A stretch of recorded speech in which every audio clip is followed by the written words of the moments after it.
Hello. A long-awaited video. Don't know if it's long-awaited. Um, Talking about Kiwi and sort of my updates to it in set 8 and sort of testing and going through it. Of course, I mentioned that I've been playing a lot of Amber Steel Aggro, but of course I play a lot of Lorcana. So I play a lot of decks. I play even more decks than just this and Amber Steel Aggro. But of course, Kiwi has always been my baby, so I want to make sure there's a list out there that I think is acceptable. And I think this is sort of the point at where I'd get to with Kiwi in set 8. Of course, right now you're having to heavily think about your matchups into the Rhino decks. And to be honest with you, the best answer for Rhino has been buffing something up like a Calhoun, Smee, maybe even a Robin Hood if you get the shift out, and then using Jafar, that buffing up with Jafar, sorry, to just trade into it. And hopefully giving you just a 1-for-1 trade. Of course, if you could use Robin Hood, that could be a point where it's not even a 1-for-1. You can still use Alice Pluto to create an awkward board state where they might have to run their Rhino in. It's very unlikely though, because the deck just can litter 1-drops. It has like 14, 16 1-drops. And they'll probably break the shield and then break the Pluto of the Rhino. But you could be at a point then where you get Cogsworth out and you're just aggressively gaining more lore than them. So on the play, you can definitely do that. But besides that, there hasn't been much changes to the list. Most people probably say that Arthur's not really around in it anymore. And I think the issue of Arthur was that when he's amazing, he is really, really, really good.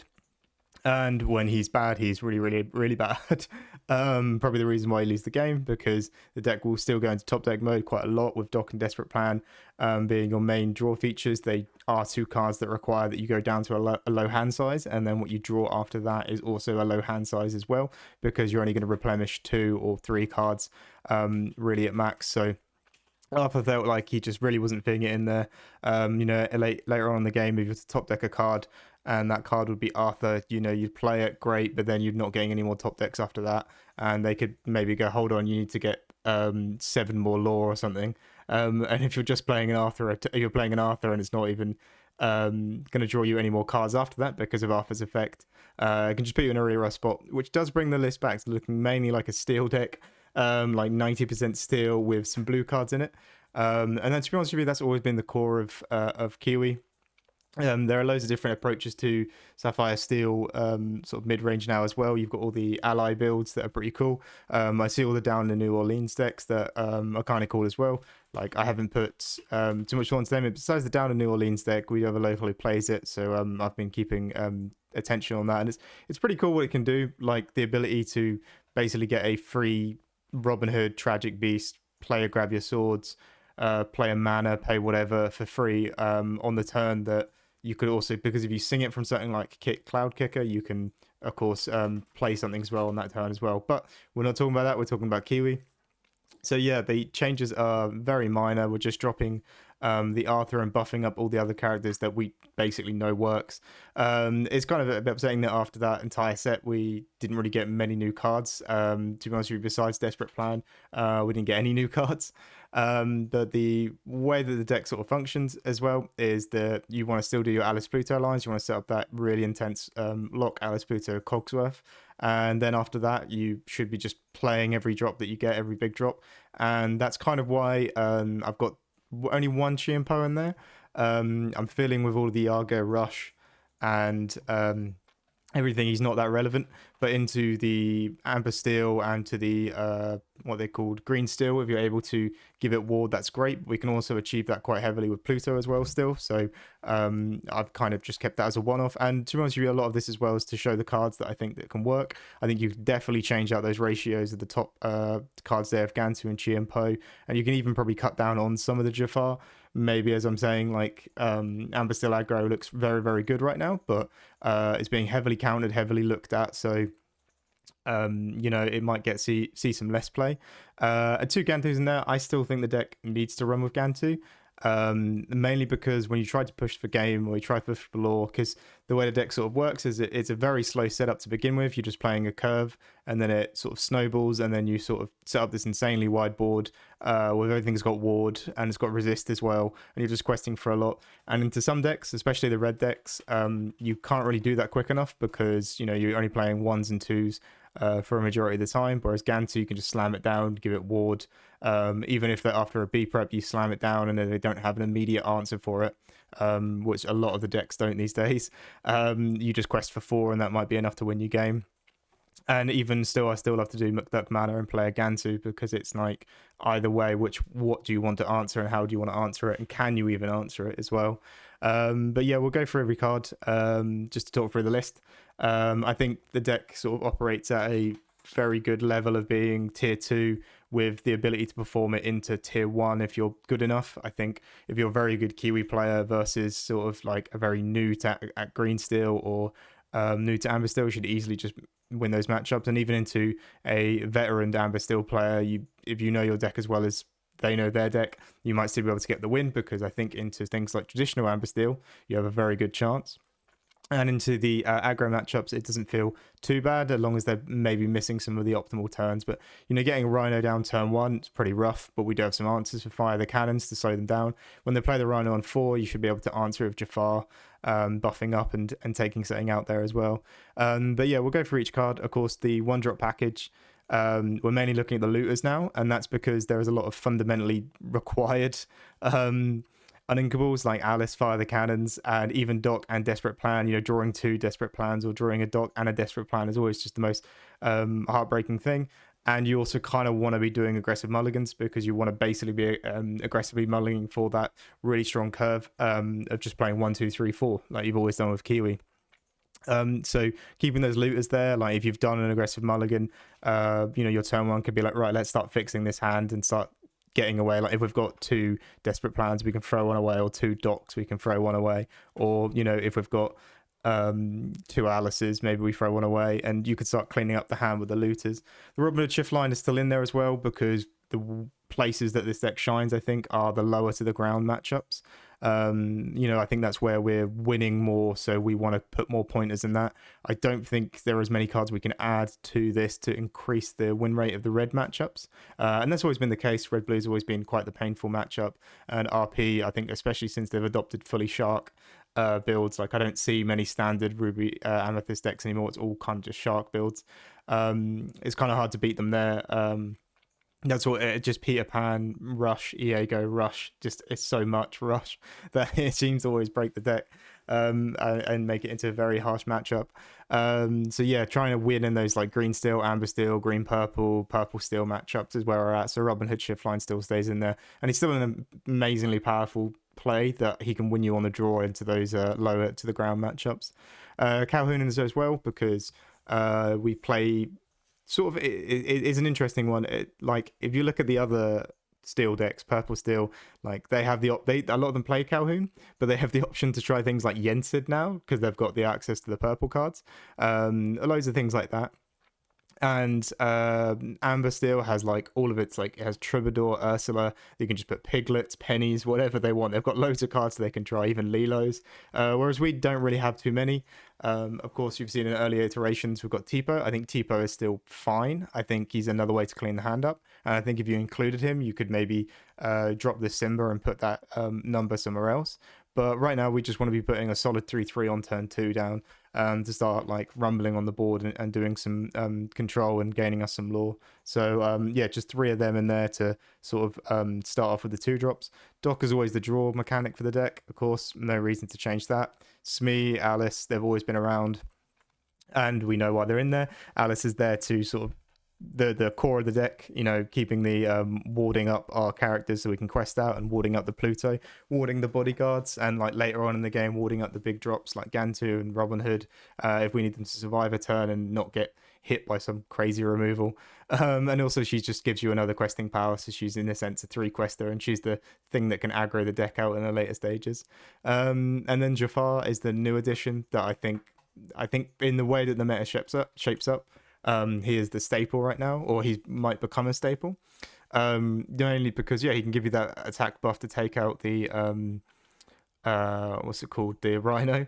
You can attack up some of these like looters as well, so you can, if you able to, gives it a +2, I think, so that's kind of the rough part about it. But you can still buff up some of these smaller characters. It is +2, I believe, unless I've been testing it completely wrong. Yeah, you can uh, buff up some of these lower characters as well. Yeah, it is. Yeah, I don't know why I second guessed myself there. Ooh. You can buff up some of these lower characters as well to do some like earlier nice trades. But if not, yeah, you kind of have to use it on the Calhouns. But I think on Robin Hood as well, it's been the kind of the nice thing to do. If you can get the Robin Hood shift out, or later on in the game, if you can play the Robin Hood buff up to 5, hit things. It also as well. There's loads of fringe moments as well where it's going to hit anything and take anything out that has 5 health. Like, I'm trying to think of some more examples here. I was trying to gonna say Space Pirate Pete, but of course it would just do quite a big dent into a Space Pirate Pete. It'll probably break the mirror and take out your opponent's Pluto if you can buff it on the Robin Hood. But most times it is just get Calhoun down. They'll probably take a free quest because they don't think you can answer it. You play Jafar, hit. The only downsides of the card is that it's very much a let the storm rage on target, but at this point in the meta, we kind of need to take every chance we can get. And also with all these Iegos running around, which are like the biggest let the storm rage targets, and I've had people play Iego versus me on Amber Steel. I don't have the let the storm, and they get to kind of just run away a bit with the game because they've got this 4/6 body that's going to do 1 or 2 trades and then be removed by a steal action, because it usually will hit a couple things before it's removed. So yeah, he's just sort of been pretty nice for that, and he's a 2-quester as well, so just upping the 2-quester count in the deck is pretty nice, I think. So yeah, he's kind of feeling like a necessity. But I think I'd like to imagine a world where you didn't have to play Jafar, because the Jafar card has been around since the last set. So if we would have wanted to play the card, we would have already been playing the card, but we didn't. We've added him in because of the reaction to Rhino. Yeah, Pete, Pluto, Cogsworth, all those standard cards as well. Chi and Po and Gantu. Like I said, these ratios can be changed around any way you like, I think. Gantu doesn't even have to be in the deck, and neither does Chi and Po. You could go 3 Gantus or 3 Chi and Po's. Like I say, I personally always feel like I need to have Gantu in the list. Sometimes in the later games, you can go into top deck mode. You both played your docks and ran out of your cards, and you top deck a 4-quester and just slam them on the board, and they might not have an answer for it, and you get to get a ton of lore. If not, like, I have later stages where I'll top deck him, use Alice to give it ward, and I'm gonna gain 6 lore from that entire interaction because Alice quests, and then Gantu gets the quest as well, so that's really good. And I think even for myself, I might even move to just having 3 Gantus instead of that split there, but I think that split has also been fairly fine as well. More bodyguards is always good. I think a lot of the deck as well tends to try and forget about Ruby, the Maui Shark, because it doesn't really have much agency into there. Of course, to make room for the Jafar, the John Silver's had to go, which was really sad for me because I quite like John Silver. But yeah, he would have to go. Just to make sure the deck isn't dense on like tons of 3-questers, and also as well the deck isn't just dense on utility cards, because Jafar is a 2-quester, that's nice, but he's very much, we're using the utility of his challenger buff in there. So yeah, that's kind of why he's gone in there. And Robin Hood, like I said, I mentioned that before. And Fire the Cannons, like Robin Hood's just a really good rumbler on the board, especially in these low to ground matchups. Even if they're playing daisies out, you kind of want their daisies to quest and you to take out their Smees and other stuff. Fire the Cannons in there because we just want to shut off those shift lines. We still want Diablo answers. Cinderella as well, remove her. Other Robin Hood shift lines. All those things, like, they can be answered by Fire the Cannons. And I think a lot of decks like Amber Steel and Green Steel would very much like to fit Fire the Cannons into their list. Just like naturally, it never really fits into their list, so they don't run it. But yeah, just kind of just needed really. And I've always liked the card.